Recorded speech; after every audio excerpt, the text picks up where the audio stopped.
Berita Nusantara, Polri Komjen Agus Andrianto menanggapi mantan Wamenkumham Denny Indrayana yang menyinggung soal pembungkaman karena dilaporkan ke Bareskrim Polri buntut rumor Mahkamah Konstitusi (MK) akan memutuskan sistem pemilu coblos gambar partai atau proporsional tertutup.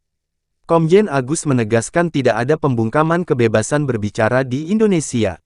Saya rasa di Indonesia ini kebebasan berbicara tidak pernah ada yang dibungkam ya, kata Komjen Agus Andrianto saat dihubungi, Minggu, tanggal 4 Juni tahun 2023.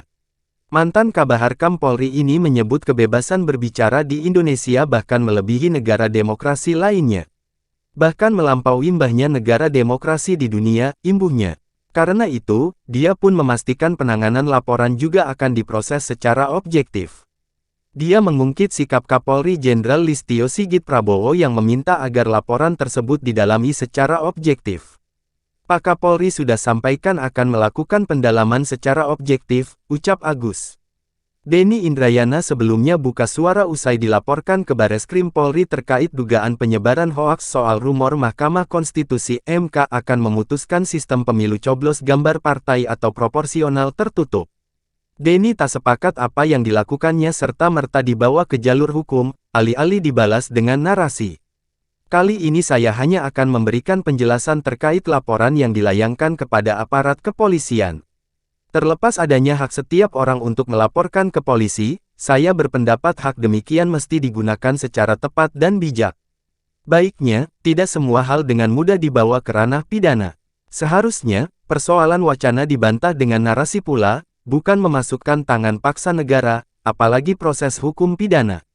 Terlebih, pembicaraan terkait topik politik di waktu menjelang kontestasi pemilu 2024 sangat rentan dengan kriminalisasi kepada lawan politik, kata Denny dalam keterangan tertulis, Minggu, tanggal 4 Juni.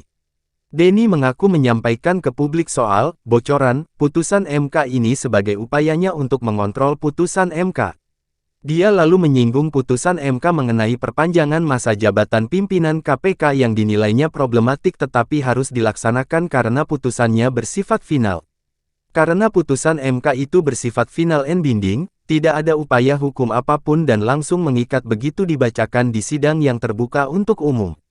Putusan yang telah dibacakan harus dihormati dan dilaksanakan. Tidak ada pilihan lain, tidak ada lagi ruang koreksi.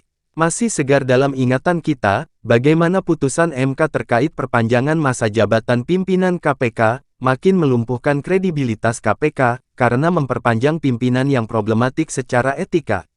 Putusan itu juga menguatkan ada agenda strategi Pilpres 2024 yang dititipkan kepada perpanjangan masa jabatan Firly Bahuri CS, katanya.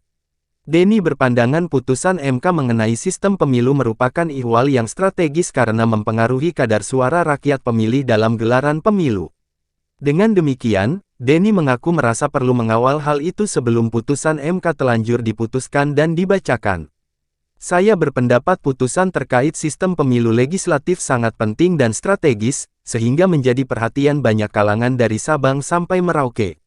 Bukan hanya dari partai dan bacalek, tapi juga yang paling penting, mempengaruhi kadar suara rakyat pemilih yang tidak lagi punya bobot menentukan jika MK memutuskan sistem proporsional dengan nomor urut atau tertutup menggantikan sistem nama dan suara terbanyak atau terbuka, kata Denny. Karena sangat krusialnya putusan MK tersebut, dan tidak mungkin lagi ada koreksi setelah putusan dibacakan, maka pengawalan publik hanya mungkin dilakukan sebelum putusan dibacakan. Dengan mengungkap informasi kredibel bahwa MK berpotensi memutus sistem proporsional tertutup, saya mengundang khalayak luas untuk mencermati dan mengkritisi putusan yang akan dikeluarkan tersebut. Jangan sampai putusan terlanjur keluar dan membuat demokrasi kita kembali mundur ke sistem pemilu proporsional tertutup ala Orde Baru yang otoritarian dan koruptif, imbuhnya. Di sisi lain, Denny menilai sistem peradilan di RI belum ideal lantaran masih rawan intervensi kuasa dan mafia peradilan. Dia mengatakan pengawalannya terhadap perkara sistem pemilu ini menjadi strateginya dalam memperjuangkan keadilan. Saya berpendapat untuk sistem peradilan kita yang masih belum ideal, terutama karena masih rentannya intervensi kuasa dan masih maraknya praktik mafia peradilan, menyerahkan putusan pengadilan hanya pada proses di ruang sidang saja, tidaklah cukup. Untuk memperjuangkan keadilan, harus ada kontrol melalui kampanye publik public campaign, dan kampanye media media campaign. Itulah strategi yang selalu kami jalankan di INTEGRITY Law Firm, karena argumentasi dan logika hukum semata, sayangnya tidak jarang dikalahkan oleh kekuatan logistik kekuasaan dan praktik mafia peradilan, ungkap Denny. Meski begitu, Denny mengatakan akan menghadapi proses hukum tersebut.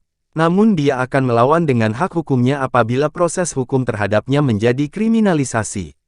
Akhirnya, saya akan menghadapi proses hukum yang sedang berjalan, dengan catatan proses itu tidak disalahgunakan untuk pembungkaman atas hak asasi kebebasan berbicara dan berpendapat, sebagaimana saat ini nyata-nyata dialami rekan Haris Azhar dan Fathia Maulidiyanti.